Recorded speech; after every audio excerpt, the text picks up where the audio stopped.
ఖచ్చితంగా ఏర్పాటు చేస్తాం మున్సిపాలిటీలో అని ఆయన చెప్పడం జరిగింది ఎన్నికల్లో. నేను బలి అయినా నాకు ప్రాబ్లం లేదు, ఎందుకంటే ఇది యజ్ఞం లాంటి ప్రక్రియ. బిచ్కుందని మున్సిపాలిటీగా మార్చే ప్రతిపాదన దాదాపుగా ఖరారు కావడం జరిగింది. శాస్త్రీయబద్ధంగా తీసుకోవడం జరిగింది. కలెక్టర్స్ దగ్గర నుంచి రిపోర్ట్స్ తీసుకొని ఇప్పుడున్న స్పెషల్ ఆఫీసర్స్ ఉన్నారు. అందరికీ ఈరోజు చెప్పబోయే టాపిక్ ఏంటంటే బిచ్కుంద ఆ పట్టణ ప్రజలకు శుభవార్త కాదని చెప్పాలి. ఎందుకంటే ఎన్నికల ముందు ఇప్పుడు గెలిచిన ఎమ్మెల్యే తోడ లక్ష్మీకాంతారావు ఆయన ఇచ్చిన హామీ ఏంటంటే బిచ్కుందని మున్సిపాలిటీగా మార్చే ప్రతిపాదన దాదాపుగా ఖరారు కావడం జరిగింది. ఎలక్షన్ కోడ్ ఒకవేళ లేకపోయింటే వచ్చే నెల 2 నెలల్లో మన ప్రకటన కూడా జరిగేది. ఎలక్షన్ అవ్వగానే మున్సిపాలిటీ ప్రకటన కూడా చేయడం జరుగుతుంది అని చెప్పేసి మనం చేస్తున్నాం. బిచ్కుందను మున్సిపాలిటీగా చేస్తా, అదేవిధంగా వీలైతే పిట్లం, మద్నూరు 3 మున్సిపాలిటీలు ఏర్పాటు చేస్తా, లేకుంటే 2 ఖచ్చితంగా ఏర్పాటు చేస్తా మున్సిపాలిటీలు అని ఆయన చెప్పడం జరిగింది ఎన్నికల్లో. అయితే ఆ హామీ అలాగే ఉండిపోతుందా అనే కొద్దిపాటి అనుమానం కలుగుతుంది. ఎందుకంటే మొన్న జరిగిన అసెంబ్లీ సమావేశాల్లో మంత్రి శ్రీధర్ బాబు ఆయన కొత్తగా ఏర్పాటైన 12 మున్సిపాలిటీల వెల్లడించడం జరిగింది. అందులో వచ్చేసి 12లో మన ఉమ్మడి నిజామాబాద్ జిల్లాలోని ఒక్క మండలం కూడా మున్సిపాలిటీగా అక్కడ వివరించలేదు ఆయన. అయితే మరి ఆయన ఏం మాట్లాడిండు శ్రీధర్ బాబు దాని అంశాల మీద నేను ఒక వీడియో ఇప్పుడు మీకు చూపించబోతున్నాను. ప్రస్తుతం అసెంబ్లీ సమావేశాల్లో 12 జిల్లాల పేర్లు చెప్పిన వివరాలు కూడా ఉన్నాయి.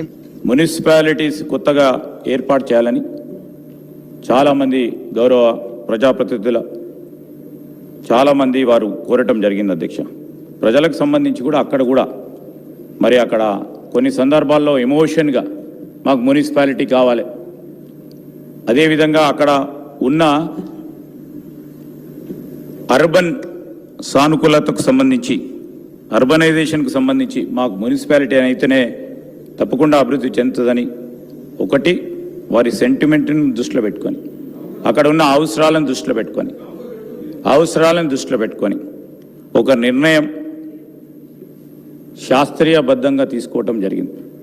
ఇది ఈరోజు మేము చెప్తే కాదు, కలెక్టర్స్ దగ్గర నుంచి రిపోర్ట్స్ తీసుకొని, అదేవిధంగా సంబంధిత గ్రామాలకు సంబంధించిన ఇప్పుడున్న స్పెషల్ ఆఫీసర్స్ ఉన్నారు, వారి దగ్గర నుంచి కూడా రిపోర్ట్ తీసుకొని ఈరోజు కొత్త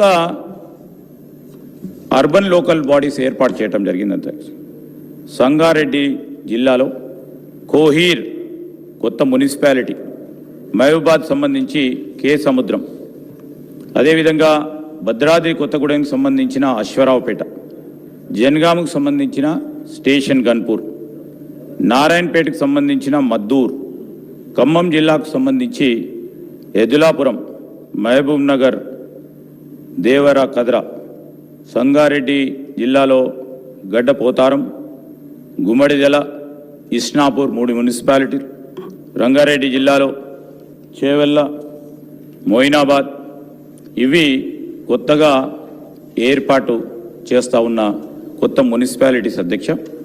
అయితే మరి పరిస్థితి ఏంది? మరి ఇన్ని రోజులు అంతా ఆశగా ఎదురు చూసిన బిచ్కుంద ప్రజలు మున్సిపాలిటీ అవుతుందని వాళ్ళ ఆశలు అడియాశలు అవుతాయని అనుకోవచ్చు. మరి నెక్స్ట్ ఫేజ్లో ఏమన్నా జుక్కల్ ఎమ్మెల్యే ప్రయత్నం చేస్తారా మున్సిపాలిటీ కోసం అనేది కూడా కొద్దిపాటి ఆశ అక్కడక్కడ మిగిలి ఉన్నట్టు కనిపిస్తుంది. మరి ఈ విధంగా బిచ్కుంద మండల ప్రజలకు, జుక్కల్ కాన్స్టిట్యున్సీలో ఉన్న ప్రజలకు ఇది ఖచ్చితంగా చేదు కబురు అని నేను అనుకుంటున్నాను. ఎందుకంటే జుక్కల్ కాన్స్టిట్యున్సీలో కనీసం ఒక మున్సిపాలిటీ అన్నా అవుతుంది అని నియోజకవర్గ ప్రజలు ఆశించారు, కానీ అది ఇప్పుడైతే సాధ్యం కాలేదు. మరి మున్ముందు ఎమ్మెల్యే ఇంకేమన్నా దీనికోసం ప్రయత్నం చేస్తారా లేదా అనేది వేచి చూద్దాం.